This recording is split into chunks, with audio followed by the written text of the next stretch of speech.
Se você se interessa por este assunto, separei cuidadosamente um material super interessante para você se aprofundar e investir neste tema.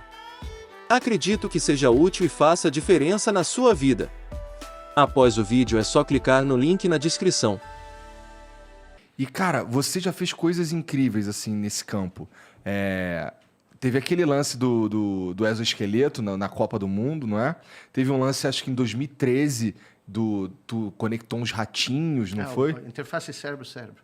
Cara, isso é incrível. O que tem de mais incrível? O que falta de coisa incrível? Não, é curioso, porque eu brinquei uma vez, eu fui convidado uma vez para falar em Pequim, na Convenção Mundial dos Escritores de Ficção Científica. Então, imagina, só escritor de ficção científica, né? Antes de mim falou o cara que foi o prêmio Nobel do grafeno. Sensacional, né? Eu fiquei vendo o que o cara fez. E o moço, né? Um rapaz, 40 e poucos anos. E aí eu fui mostrar as interfaces, diferentes modalidades de interface que a gente criou, né? Cérebro-cérebro, uma coisa chamada BrainNet, que é uma rede de colaboradores, de cérebros que colaboram em tempo real, né? Então, nós mostramos isso em animais de experimentação, em seres humanos, tal, e mostrei o exoesqueleto, né? Terminou a palestra, veio um escritor em inglês para mim e falou assim é sacanagem. Eu falei, por quê? Porque você está tirando emprego da gente. Porque como que nós vamos... Tem que inventar fazer mais ficção coisas. científica do cérebro nesse sentido. Foi o maior elogio que eu recebi, porque é um cara que eu conheço, né? E o interessante é que os escritores de ficção científica não sabiam quão desenvolvida essa área era, né? Eles não tinham noção. E, de repente, porque você deve ter notado isso, quando a gente estava crescendo, pelo menos a minha geração, o espaço era o foco da ficção científica. Né? Muita gente queria ser astronauta. Arthur Clarke, Isaac Asimov, exatamente. Kurt Vonnegut. Né? Imagine, eu estava lendo quando era moleque ir para uma das luas de 2001, de sair do espaço. Sim, né? e bom, só que o espaço continua sendo fascinante, não há dúvida nenhuma. Só que, mais recentemente, o cérebro passou a ser o foco de muita ficção científica. Porque as pessoas começaram a se dar conta que esse é o barato que eu gosto de chamar de verdadeiro criador de tudo, né? Porque toda a história da civilização humana depende do que a gente carrega entre as duas orelhas e não dá valor a isso, né? Então, é um universo que existe aqui fora, que nós apreciamos, mas a única versão real, a única versão apreciável do que existe aqui fora é o que isto aqui cria para nós, né? Então, assim, a percepção que a gente tem disso aqui depende do que está aqui dentro. Eu encontrei muita gente ao longo da minha carreira, né, gente que eu admiro profundamente, físicos, né, e eu chegava para eles e falava, não, tudo bem, nós conhecemos 5% que está aqui, é o que a gente consegue descrever matematicamente, né, modelos e tal, mas, na realidade, o que a gente cria coletivamente com a mente humana é a melhor aproximação possível do universo que nós vamos ter. Então, se aparecer o Dr. Spock um dia desses aí, ele provavelmente vai contar uma outra história. Ele vai descrever o universo de uma outra maneira, porque o que está aqui dele evoluiu de uma maneira diferente, né? Então, é muito fascinante você, como neurocientista, hoje poder conversar, né, coloquialmente sobre uma área que é muito jovem.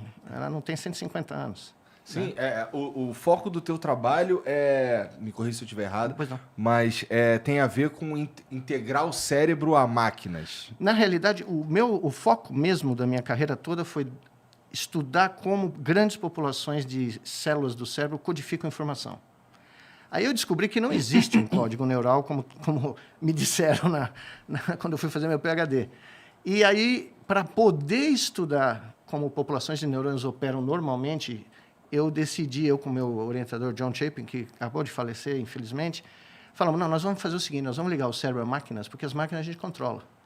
Então, nós controlamos o que vem do cérebro para a máquina e o que a máquina devolve para o cérebro. E acabou sendo uma manipulação, um novo aparato experimental que nos ofereceu... É como criar um telescópio diferente. E, de repente, todos os dogmas de 80 anos da neurociência começaram a cair por terra um por um. Interessante, né? cara. Mas a gente precisou ligar o cérebro a máquinas para poder ver isso, né? Isso Porque que é foi aí que vocês perceberam que os pulsos elétricos, Isso. o cérebro tinha esses pulsos. Não, foi aí... Então não era conhecido? A gente conhecia os pulsos, mas veja bem, quando eu era postdoc, em 89, 99% dos neurocientistas tinham registrado apenas um neurônio de cada vez. E tinham registrado os sinais elétricos de nós temos 86 bilhões. Tá? Nós temos tantas células aqui dentro como existem galáxias aqui em cima. Tá? E eu fui para Filadélfia, que é a história mais maluca, é uma das histórias malucas da minha vida, Porque um louco ligou para a Faculdade de Medicina, porque eu mandei 52 cartas para fazer pós-doc, 50 rejeições. Aí eu recebi uma carta de um cara na Yale, que era um herói meu desde a Faculdade de Medicina, o Gordon Shepard, e a carta de um desconhecido chamado John Chapin. E eu respondi, né? Pus o meu número lá de telefone, nunca imaginei que eu vi. Um dia eu estou fazendo um experimento aqui na USP, aqui no Dr. Ronaldo, uma secretária do departamento falou, olha, tem um maluco no telefone, a única coisa que eu consigo entender dele é o seu nome. Eu vou desligar. Eu falei, não, vamos ver quem é, né? Vai saber. Veja bem, o cara tinha que passar pelo PABX, porque a Faculdade de Medicina, na época, tinha um PABX e que dava o ramal dos lugares. Eu não Muita gente sei... que está ouvindo, a gente não sabe nem o que é um PABX. Nem sabe o que é PABX. Era uma mulher que conectava o telefone no ramal, né? E eu fico imaginando até hoje, são 40 anos quase, como é que o John passou pelo PABX. Mas ele passou. Aí eu peguei o telefone, ele, Miguel. Eu falei, yes. Aí ele falou, aqui é o John Chapin, li sua carta. Vem para cá que eu quero te empregar. Eu falei, não é possível. 50 rejeições. Um cara da Filadélfia, que não era um cara conhecido na época, ficou muito depois conhecido, né? E o que ele queria fazer era registrar 100 neurônios simultaneamente. Caramba. E nós fomos os 2 primeiros seres humanos, eu nunca vou esquecer essa noite, nós vimos 50 juntos. Caramba, que demais. Nós operamos, criamos tudo. Até então, a gente só tinha conseguido ver um. Então, imagina você ouvir um coral de uma voz. E, de repente, você entra na Sala São Paulo, pela primeira vez, e ouve 50 vozes do coral cantando ao mesmo tempo. E não era só isso, eram em diferentes regiões do cérebro. Então, eu estava de madrugada lá fazendo isso, né? Porque ninguém tinha background médico no nosso time, só eu. Uhum. Então, para fazer a microcirurgia, a neurocirurgia que precisava fazer, né? Ninguém sabia fazer. E como eu tinha treinamento, eu inventei uma cirurgia para pôr os eletrodos em diferentes lugares. Montou eu às 3 da manhã, com um computador Eclipse, com 64 KB de memória, né? Incrível. Monitor verde, e de repente começou a aparecer 48 linhas, que eram os disparos. É como você ter um radiotelescópio Sim, que sim. você pela primeira vez vê uma, né? No que eu tô isso, toca o telefone, que ainda era telefone fixo, né? Era o John Chapin. Deu certo? Eu falei, deu. O cara despencou, ele morava em New Jersey. Ele despencou às 4 da manhã. Você estava onde? Eu estava na Filadélfia, no centro da Filadélfia, perto do estádio dos Eagles, né? Do Philadelphia Eagles, né? Que é o time lá. Bom, o John Chapin chega assim, quase 5 da manhã, estava raiando o dia. Pela primeira vez, nós tínhamos um ratinho andando do nosso lado e a gente ouvindo o cérebro. E eu comecei a ouvir 300 milissegundos antes do ratinho fazer qualquer coisa e sabia o que ia acontecer. Porque o barulho das 50 células, do 48 neurônios... Elas se conectando e tal. pra Elas mandar o dizendo, pulso. vou virar a cabeça para a direita, vou pôr o meu bigode no meio do troço. Aí entra o John. O cara quase chorou, né? Porque ele era 10 anos mais velho que eu, passou a vida inteira esperando para Querendo ver aquilo, né? Querendo ver aquilo. Aí ele falou, é muito bom que nós estamos os dois aqui nesse momento. Eu falei, por quê?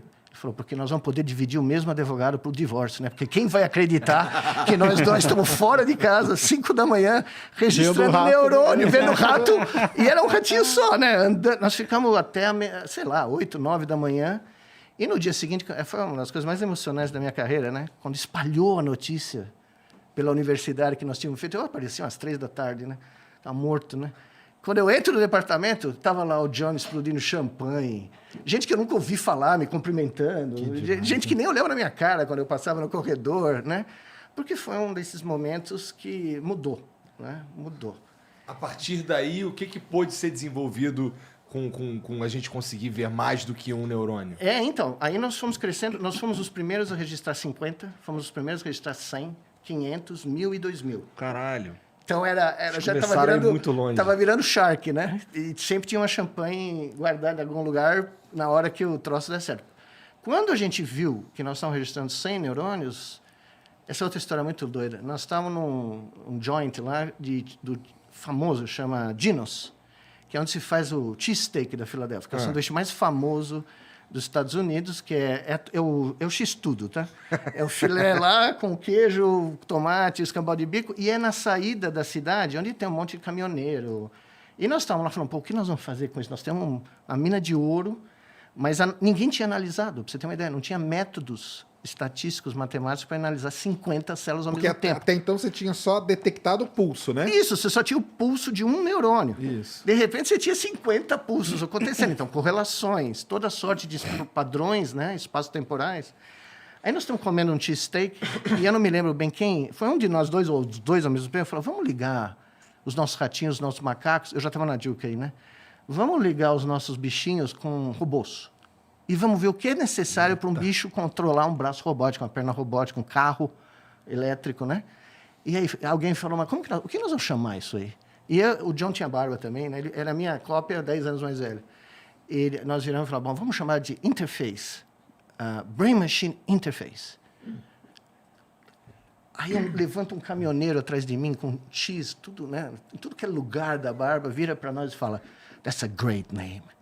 Ou seja, nós tivemos o peer approval, foi instantâneo, entendeu? O cara estava ouvindo a conversa, pensando, tem dois malucos aqui. Tá pensando, né? Imagina o que o cara estava pensando. Meu. E foi no dia que nós, para você ter uma ideia, no dia que nós publicamos, o primeiro nós publicamos em rato, né? Um ratinho controlando um braço robótico. Foi um troço, mas era rato, né? Os caras falaram, não, mas é rato. Tem que fazer algo mais, né? Macaco. O dia que nós publicamos o trabalho na Nature com os macacos controlando robôs tridimensionalmente, fazendo movimentos tridimensionais, né? E nós pusemos o macaco na Duke, um macaco na Duke controlando um robô do lado da Duke, ali 5 metros de distância, e um robô no MIT. Então, ao mesmo tempo, o macaco controlou 2 robôs separados por sei lá quantas centenas de quilômetros, né? Nós chegamos no simpósio de neurociência, na Sociedade de Neurociência, naquele ano, era no meio das eleições presidenciais. Um comentário, esse é um dos estudos mais maravilhosos da história das neurociências. Muito obrigado. Da história, disparadamente. Assim. Você lembra marcou minha vida, viu? Opa, é bom saber. Você lembra da loucura da eleição do Al Gore com o George Bush, que teve o negócio da Flórida? Pois bem, aquela noite, nós demos a primeira palestra na história sobre a interface cérebro-máquina. Saiu na CNN. Então, você estava falando...